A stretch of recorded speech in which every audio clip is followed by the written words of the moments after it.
சிறகடிக்க ஆசை சீரியலோட அடுத்த வாரத்துக்கான ப்ரோமோ வீடியோ வெளியாகியிருக்கு. மீனா 2 லட்சம் ரூபாய்க்கான புது ஆர்டரை பக்காவா பண்ணி முடிச்சிட்டா. ஆனா நாம நினைச்ச மாதிரியே சிந்தாமணி மண்டபத்து ஆளுங்க கூட சேர்ந்து ஃப்ராட் பண்ணி மீனாவை ஏமாத்திட்டா. 1 ரூபாவா 2 ரூபாவா 2 லட்சம் ரூபாய். படுபாவி. நல்லா இருப்பாளா அந்த சிந்தாமணி? நாசமா போவா. கட்டையில போனவ. அந்த மண்டபம் மேனேஜர் என்னமா கூட்டுக்களவாணித்தனம் பண்ணியிருக்கான்.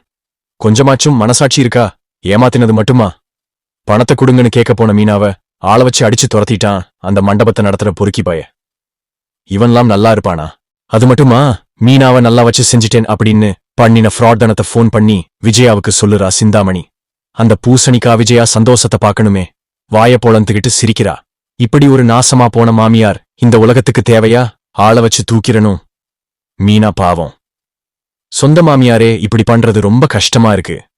மீனா சமைக்கிற சாப்பாட்டை 3 வேளையும் வாங்கி சாப்பிட்டுக்கிட்டு அவளுக்கே துரோகம் பண்றா இந்த விஜயா. இந்த பொழப்புக்கு விஜயா நாண்டுகிட்டு சாகலாம். அதுவும் பெத்த புள்ளையோட பொண்டாட்டிக்கிட்ட. அதுவும் ஒரே வீட்ல இருந்துகிட்டு இப்படி பண்றா இந்த விஜயா. என்ன ஜென்மம் இதெல்லாம்? முத்து விஜயாவோட சொந்த பையன்தானா? இல்ல ஏதாச்சும் தத்து பையனா? தமிழ்நாட்டில இப்படி ஒரு தாய் தேவையா? ஸ்சீ, மானங்கெட்டவ.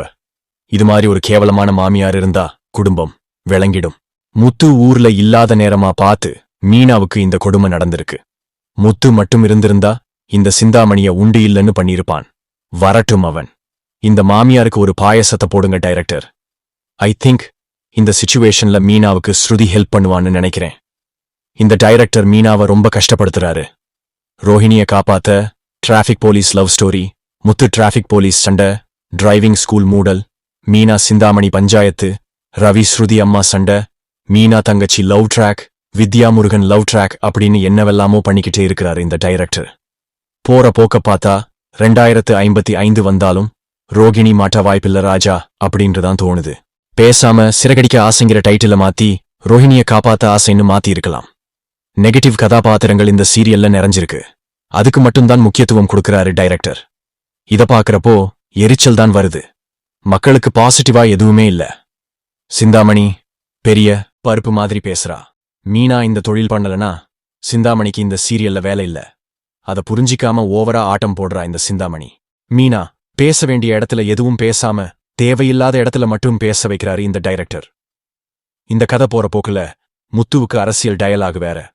ஆமாங்க, இந்தி திணிப்பு பத்தி ஒரு சீன் வந்துச்சே, பாத்தீங்களா இல்லையா? ப்ரோமோல சொல்றான் மீனா சூழ்ச்சி வலையில சிக்குவாளாம். ஆமா ஐயா, ஆமா. சூழ்ச்சி மட்டுமே பண்ண தெரிஞ்ச ரோஹிணி ஜாலியா இருப்பாளாம். பாவப்பட்ட மீனா சூழ்ச்சி வலையில சிக்குவாளாம். நல்லா இருக்குடா உங்க நியாயம். இத வச்சே இந்த வாரத்தை ஒட்டிடுவீங்க, அப்படிதானே? ஏய் விஜயா, நீயும் சிந்தாமணியும் செருப்படி வாங்க, ரெடியா இருங்கடி. கெடுவான் கேடு நினைப்பான், கூடா நட்பு கேடாய் முடியும். பண்ணின பாவத்துக்கு விஜயா நல்லா அனுபவிப்பா. இந்த டைரக்டருக்கு வேற கதையே தெரியாத மாதிரி எப்பவும் பண மோசடி பத்தியே எடுத்துட்டு இருக்காரு. 27 லட்சம் மோசடி, 30 லட்சம் மோசடி, இப்ப 2 லட்சம் மோசடின்னு ஒரே பண மோசடி கதையால இருக்கு. யோ டைரக்டர், வேற ட்ராக்குக்கு வாங்கயா.